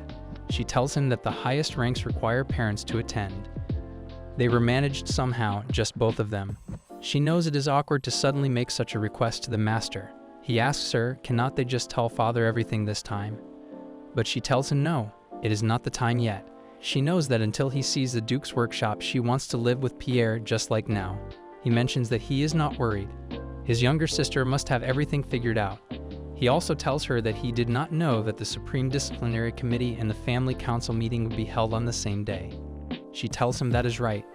With all the rumors she has made, just attending would have attracted attention. She wanted to see the expression on Grandma's face who ignored her. Since Bayon won't be attending either, this should settle it. She knows that without Agenor about dealing with Bayon's gang would have been extremely difficult. She calls out to him and tells him that he helped her without asking why. She thanks him, but he asks her what is she talking about, mentioning that it was fun. It was his first time fighting while protecting someone. She asks him really and tells him to look forward to it as there will be plenty ahead. He asks her if that is what his younger sister says, causing her to question if this is not like some kind of religion. The maid arrives as she sees that Confucius was here, thinking that they got along. Both of them finds Agenor very handsome, thinking that they really look so much alike. He calls out to Calypso, telling her that they need to talk about the disciplinary committee meeting tomorrow. She was hiding as she mentions that the Herring sisters can leave now.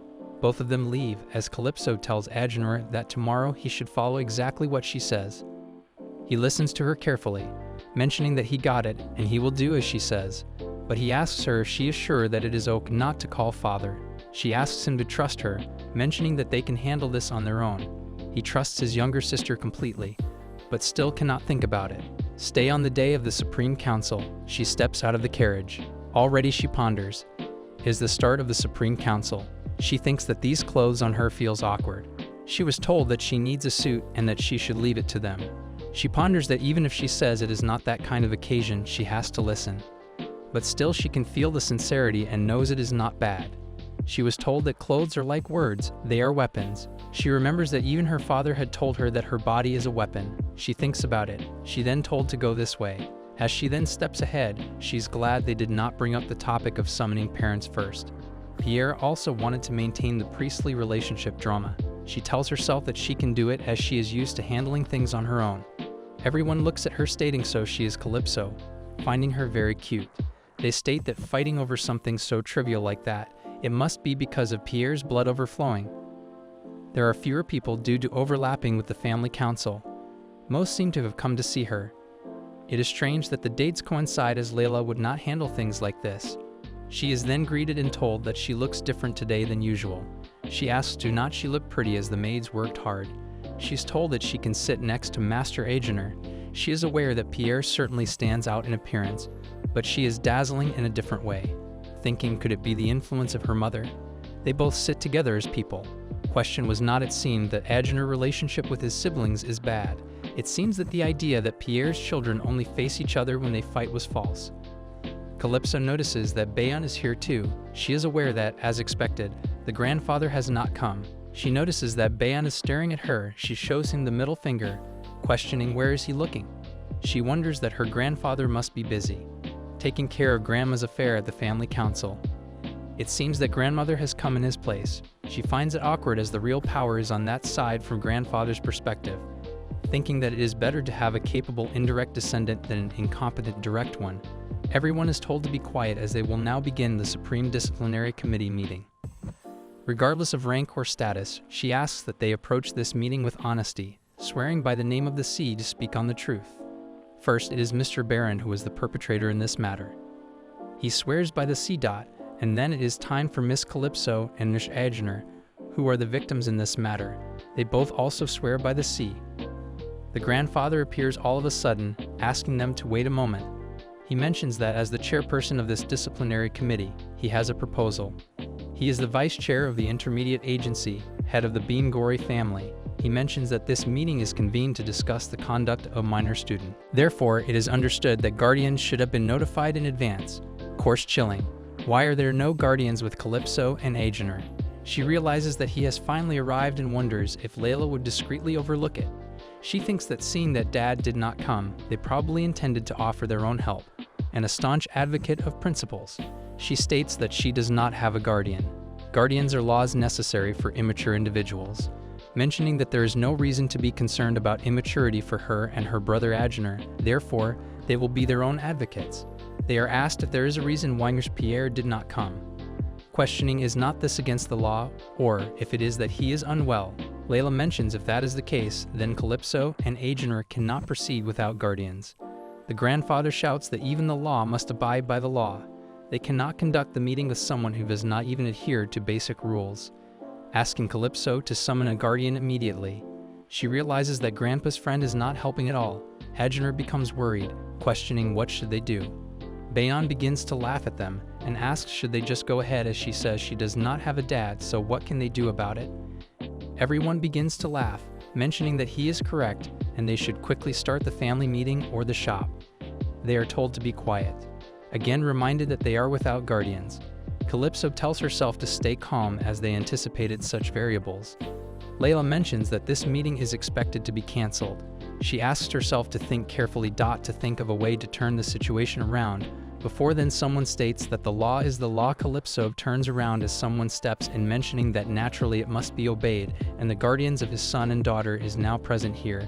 It is their father. Calypso is shocked, thinking what is that? She has no idea what is going on.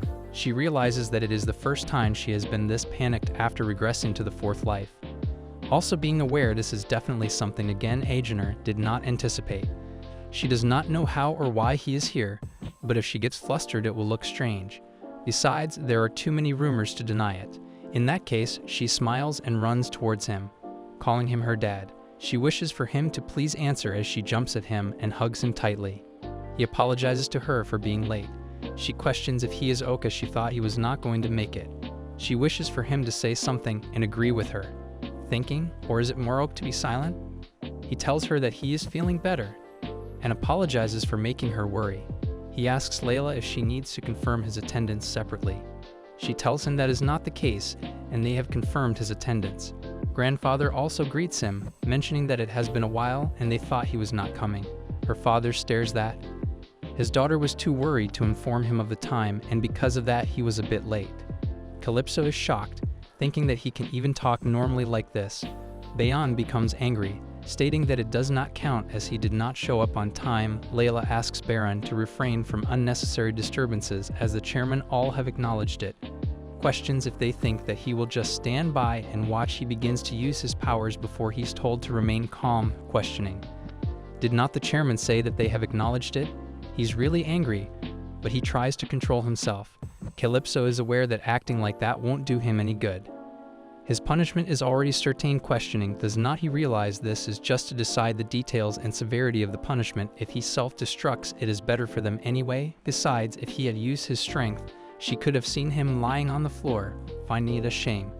The master is told to take a seat. He looks at her and smiles. She wonders if he just openly mocked her. Everyone is told to be quiet, stating that there was a brief disturbance and they will now resume the agenda. The meeting is supposed to start, but before anything, a person steps in stating that there is an order from the head of the family. It is that the highest disciplinary committee is to immediately halt this meeting and relocate the Hall of Trials. Therefore, this disciplinary committee will resume under the attendance of the head of the family. Within the family meeting, Calypso begins to wonder what she finds it ridiculous, thinking that if they go to the meeting, that means that Bayan will have the advantage in the disciplinary committee held at the educational institution. The chairman's authority is very significant. Therefore, Bayan's punishment is currently certain. But if they move to the family meeting, there are many forces favorable to Bayan. If they move to a location favorable to him, not only will there be no fair judgment, but he might not be punished at all. Agener asks her what should they do. She responds, what can they do? There is nothing in their hands. He knows grandmother's orders are absolute. She really wanted to see Bayan getting the punishment. Her father tells her that it is all right. She asks him what does he mean, that it is all right. He mentions everything that she's taking right now, and there is no need to force herself to use formal speech. She is not even used to it. She tells him all right, she got it. To her, it feels like they're like celebrities as everyone is glancing over and staring. She asks her dad if she cannot just walk on her own. He questions with those legs of hers. When would she ever get there?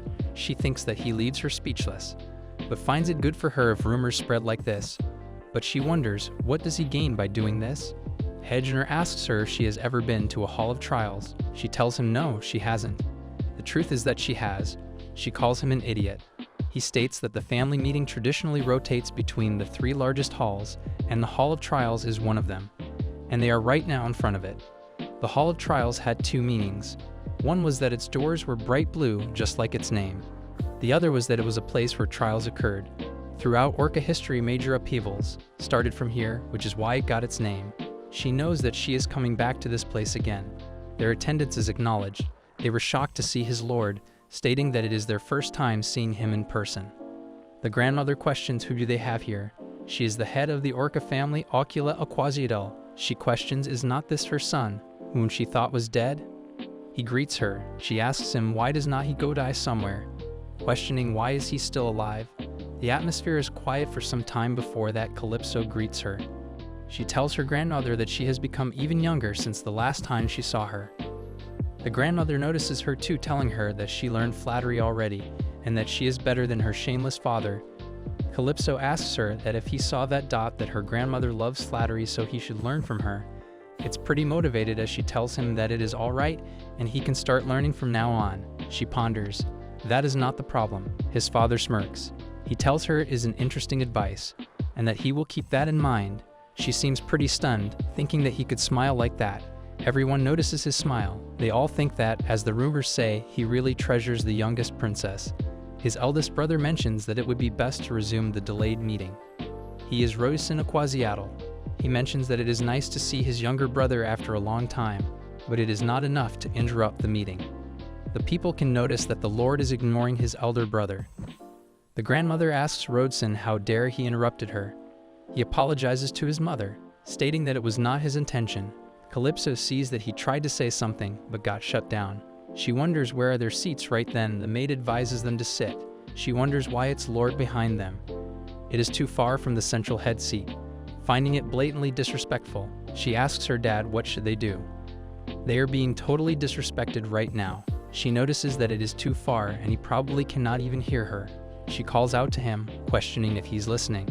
She tells him that this is not the time to play dumb. He mentions that she looks like a fish grasping for air. She becomes frustrated and tells him that this is not the time for jokes either. He assures her that she does not need to worry about not being heard, as her voice would definitely be heard. They are here to attend the disciplinary committee, not the family meeting. He tells her to not forget the purpose and essence of why they are here. They notice that Bellis is here too. He calls out to his grandmother and mentions that there must be a reason why grandmother proposed a new agenda for this meeting. Everyone here has gathered to her grandmother's voice. He asks her to please share her intentions with them. She tells him that his tongue is as smooth as every today. He responds that she flatters him. She asks him to go over there and sit down. Calypso knows that he's the opportunist. Brother grandmother mentions that she heard there's something interesting happened at her education institution, questioning if that is true. Those were involved. They should come forward. Calypso Agener and Bayan step forward. She mentions that they should not hear what they cause a disturbance at the esteemed institution that she is managing. Bayan asks her that she should let him speak first. He questions first of all, what does she mean by disturbance, as it was just a minor incident. It was so insignificant that it is not even worth the head of the family's concern, mentioning that for all cost, life is a battle and a war, and every moment is a struggle. But to convene the highest disciplinary committee over a mere trial scuffle, this undermines the dignity of the strongest marine beast man, the Orcas. Calypso wonders if he even realizes that the one he fought with is a 3-year-old. She decides to see how far this goes. The grandmother questions if he means to say that it is an exaggerated rumor, and in reality, it was just a simple accident. He mentions that he immediately wanted to see his cousin, who has been the subject of money rumors recently, so he called her out quietly, just to say hello. Yeah, he did that. After kidnapping Ruga and Ruba, then threatening them, he states that as soon as Calypso saw him, she suddenly insulted his father. Mentioning that perhaps she wanted to boast that she is the daughter of the strongest orca, Calypso knows that he started the insults, and now he dares to attack her father. She thinks that only she gets to leverage her dad's name. He continues, mentioning that furthermore, unlike his cunning cousin, he has a witness to back up his testimony. This causes Calypso to be shocked. The gate mentions that they were just trying to assist Lord Bayan, that is all they were doing, but they were met with unprovoked violence. He questions if she's not the daughter of Lord, mentioning that it was an unwinnable fight from the start. Calypso ponders that she got a bit nervous when 2 of them came in, but she cannot believe that those 2 are the witnesses. She knows that they are bragging about getting beaten by a 3-year-old. The other kid also agrees, stating that she was the one who insulted Bayan first, and that he is absolutely right. Bayan mentions that as they can see, there are no lies in the witnesses' testimonies. The one questions the other if his acting was okay. The other one mentions that he was so nervous in front of the head of the family. Calypso calls them an idiot, knowing that she can hear them, thinking what do they think of her. The grandmother mentions so in conclusion, he means to say that he is not guilty. He mentions that there must be a profound reason grandmother brought this trivial disciplinary matter to the family meeting. So he will use this opportunity to expose the truth as he looks at Calypso, a truth about his cousin. She wonders what kind of fresh nonsense is this? He questions what is the point of being the great lord's daughter when she lacks the strength and dignity to match. Considering how easily she lies and brags, her education must have been lacking. She knows that on the other hand, he insults so naturally as if it is breathing. She thinks that it is getting boring now. She wonders when should she start her counterattack. The grandmother questions, so if the point is that one poorly educated brat has disturbed the discipline of her family. He responds yes, that is exactly the point. The grandmother looks at Calypso, stating that she is an insignificant creature that was not even acknowledged. She dared to challenge one of her successors, not knowing their place and acting recklessly. She uses her powers and grabs Calypso. Calypso begins to tremble, realizing this is the power of the current head of the family. She tells herself to endure it, as this is a battle of wills. She realizes that she is unable to breathe right, then she becomes shocked and understands that the water power grandmother used has lifted. She wonders if it is covered by an even greater power. The Lord tells the grandmother that the child is only 3 years old. She responds that he should not make a fuss, as if she cannot endure this, it is a disgrace to their family. She asks him how did he even raise her, not teaching the basics that are the foundation of the Orca society. Letting someone weak act out without knowing her place. Calypso begins to get really frustrated, calling her and the old hag as she nearly killed her, and now she is saying this. The grandmother asks him if he taught her, and raised her himself. Calypso thinks that if her dad says he did not raise her and outright denies her existence. Then what will happen to her? The lies that she has been spreading about her dad loving and caring for her will all be exposed. She begins to get scared, wishing for it to not be the case. He states that he raised her entirely by his rules. She becomes shocked thinking about it. He also mentions that he taught her to always win in a fight. He mentions that she acted exactly as he instructed, not leaving out a single detail. The grandmother finds it unbelievable, stating that to think she would live to see how he is defending someone else, causing her mood to be ruined. He mentions that they should hear the full story again directly from his daughter. He questions, is not that the chair's role? She is aware that he is giving her a chance, the opportunity that she has been longing for, a chance to make a name for herself and show her abilities. She steps ahead and calls out to her grandmother. She knows that it's not like she would miss this chance. She calls out to her grandmother and states that she just wants to ask one thing. Line which is, do not hold the actions of the strong accountable. That is the rule of the Orca family. The grandmother responds yes, it is right. She mentions that the main issue of today's agenda is the fight. They are nitpicked about dignity and such. But the important thing is this, right? She mentions that if her grandmother judges fairly, she will tell her something very interesting. Bayon asks the head of the family to allow him to speak. She knows that his story is now over. The grandmother states that it is enough and asks Calypso to continue her statement. She questions how many people did Bayon bring on the day of the fight. No less than 10, Agenor took on about 3. The remaining 7 were faced by her. She makes it clear that he was completely defeated by a 3-year-old like her. She calls him an idiot and wonders if he was happy to bring witnesses. Realizing that he just helped her, she tells the grandmother that the witnesses say themselves said it repeatedly. Did not they that the daughter of the Lord fights very well? According to the rules of the Orca family, she is the winner, and that he cannot challenge her as she is the victor. Furthermore, that day there was a friend of hers who got involved in the fight even though he is not an Orca. And Bayon threatened to kill her friend if she did not join the fight, so all her actions were to protect her friend. Esteemed grandmother, she asks her where exactly is her fault in all this. The Orca plays a role in watching over the aquatic animals. We offer our grandmother warned her not to engage in battles with other weaker families. Her grandmother mentions that she knew a lot at just the age of 3. Although she was threatened, she still reluctantly participated in the fight and won, finding her story interesting, but questions if she has a witness too. Calypso knows it is now coming. Agenor is involved in this, so it won't work, and Ruga are still under treatment. In the end, they do not have a witness on their side. No one really. Right then, a woman raises her hand and mentions that she would like to attend as a witness on this matter. The grandmother asks her if she has something to say. For what reason? She mentions that in the princess story, a close friend that she mentioned was threatened, and that was her twin sons. Calypso is shocked to find Ruga and Ruba's mother, but she wonders if the family is so powerful that the Veluga family is here too. She states that she would like to introduce herself to the princess as she is the head of the Belugas family. She mentions one of her children suffers from severe injuries from Bayon's violence. He suffered serious heart damage and is on the brink of death. Calypso becomes shocked. She knows that Ruga was set not to be seriously injured. She notices their father telling her to be quiet. She wonders if the witness can lie. She then thinks that if that guy did, then what cannot they do? She likes the Veluga. Their mother tells the head of the family to take this as a serious matter, as why did her child have to suffer from the fight of the Orca? She states that as the representative of all the vassals, she cannot ignore this matter. And with today's events, she believes that the noble Orcas who do not harass their weak vassals and respect them should not be harmed. Their father also stated that he reported this to the Educational Institution Agency, and they can invite the families who were with them as a witness. Calypso tells the grandmother that she thinks this witness is enough. The grandmother begins to laugh, mentioning that the result of a duel with barely a 3-year-old, she is not interested in people who cannot give in. Baron tries to speak, but grandmother asks him to shut up, stating that although it was unmatched, she heard Calypso well, and then she will make a judgment. She states that Baron showed off his strength, an injured child of a prominent vessel. Moreover, he violated the strict rules of the educational institution. In addition, he was busy minimizing his own mistakes, daring to lie and deceive the patriarch. Considering all of this, the grandmother mentions that Baron is to be forcibly removed from the institution and placed on probation for 1 year.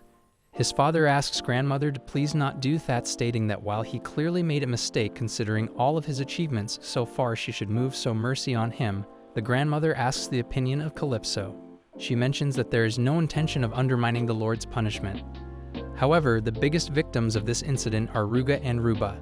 She also wants to hear what they think. The mother of Ruga and Ruba mentions that they will abide by Lady Calypso's and the Lord's decision. Then it is final that with no objections from the jury, the punishment will be carried out. Time to be shocked out in the society of all car. Graduating from an intermediate institution at this age is crucial for proving one's abilities. Moreover, during the probation period, there will be no opportunity to build connections. Actually, if it were her during the punishment period, she would somehow manage to impress her grandmother and get the sentence suspended. She is aware he is not the one who was in that position based on his abilities, and it was luck. Instead, the one who should be noted for their skill is Sort, the second grandfather's son, and Dad's eldest son, Billis. This is how the successor's situation change. Since Baron has fallen into the role of an errand boy, Billis and Sorte will compete for the ranking. It does not matter who the Lord is. The grandmother states that finally, one thing is that she will not officially recognize Calypso as the direct descendant, causing her to be shocked. The ultimate purpose of wanting to attend the family meeting was to achieve this through grandmother's introduction, as they never expected such a spectacular debut. Her father tells her that she has done well. She hugs him, stating that they did it. She knows that being the protagonist is always thrilling. The grandmother stares at them, thinking, would one look at that?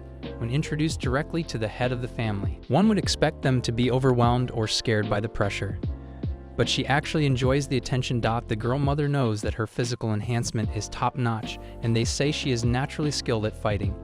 Yet she cannot even create a single droplet. The order is a complete mess, and she knows of such a genius. She asks the Bellis to come closer. He asks grandfather if she called for him. She asks him what does he think of this situation. Previously, the youngest to be officially recognized was him. It was only 6 years old. The grandmother tells him that his younger sister has surpassed his record and been recognized. Even the Lord, who never cared for children, seems to be supporting her. Besides, was not her rival Bayan also cast aside? She mentions that she will tolerate any insolence, so he should share his opinion. He mentions that his grandmother's punishment is very fair, and they cannot show mercy to those who break the rules. However, Calypso injured a classmate despite having sufficient ability should also be responsible. He thinks that in conclusion, both Bayan and his younger sister Calypso are at fault. The grandmother responds that is a fitting response for him. He responds that she flatters him. Calypso can hear everything. She thinks that at a disciplinary committee held because his sister got hit, he said that both of them were equally at fault. Before she leaves this mansion, she'll have to fix his personality. Agener tells his sister that she did a good job and congratulates her on being recognized by the head of the family. Although the meeting is not completely over yet, judging by the atmosphere, it is practically finished. Sodi came. She responds that she got it. She wonders why are they glaring so fiercely. She makes a funny face and ponders. Whatever, now they just can stay quietly at home. Your mother is stepping away before the mother of Ruga and Ruba asks her if she can say a few words. She mentions that she would like to use the right of choice given to a vassal. And from now on, the Beliba family that she lead will follow Lady Calypso Aquazil. Calypso asks her father to put her down. The mother continues, stating that by sticking the irrevocable choice of a vassal. Their family supports Lady Calypso Aquazil as the next successor. Everyone begins to get shocked, questioning what is she talking about. Calypso wonders if she realizes that she's only 3 years old. And more importantly, she has no intention of becoming the head. As it is over and they are finally out, her father asks her if she is going to talk. She tells him that people are staring at her. As soon as today's meeting ends, there is no real person who will come running quickly. If we're just like that, he'll chase away the annoying small pry. She sarcastically thinks how kind it is of him. She knows after doing this, when they go back, he won't say die for deceiving him and then try to take her down directly.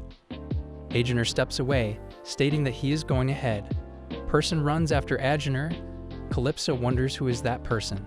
Installed is a collateral line following the third son. She wonders why would he turn back when seeing a collateral family member just say it straight. She then notices the mother of Ruga and Ruba smiling at her and thinks if she should run away. After a while, the mother of Ruga and Ruba calls her successor, but she refuses it, stating that she should not call her that. Their mother thanks her for agreeing to the conversation request, as there are many eyes and ears watching, so she brought her to a quiet place. Her father is waiting in the building. Calypso mentions that she probably did not call her out just to leisurely ask how she is doing, asking their mother, what does she want to say? Yes, if she does not have anything, she will then ask first. but she is curious why she used her one only right of choice to nominate her. Their mother apologizes, stating that however the choice given to vassals, she is determined to use it for Lady Calypso. She wonders, even though there are many other strong head candidates besides her. Besides, this is the first time she has heard about the vessel's choice in previous rounds. It was because of overwhelming strength that someone became the leader. She wonders what is that old hack thinking, she asks her. Is not that only way to become the hat is to be succeeded by the current head, or to build up one's own power? She responds, but the choice is more powerful for the vast self. However, the head of the family directly puts a restriction on it with the power of water, and she can only provide limited information to Lady Calypso. Moreover, this right of choice carries a different weight. The declaration cannot be withdrawn, and the chosen successor cannot be changed. Calypso asks if that means, therefore if she falls, then they too will fall. But if she becomes the head, they will gain everything. It is like an all-in-bed with no take-backs. Calypso wonders how can she make sure a gambler who is all-in won't fail? Calypso yells at her, questioning what on earth made her choose her. She responds that her children owes their lives to her, as thanks to her quick action, the mental and physical wounds of Ruga and Ruby were minimized. While it is known that there are many excellent successors in this generation among the killer whales, there has never been anyone who considered for the week before. That is why she chose Calypso. And the story she is about to tell her now is allowed because she declared her support for her in front of the head of the family 30 years ago. The head of the family summoned the leaders of 8 families. For various reasons, the 8 families selected by the head of the family were granted a special right, the right to choose the next head of the family. Regardless of how powerful the successor's faction is, the successor who receives the most votes from the 8 families will become the next head of the family.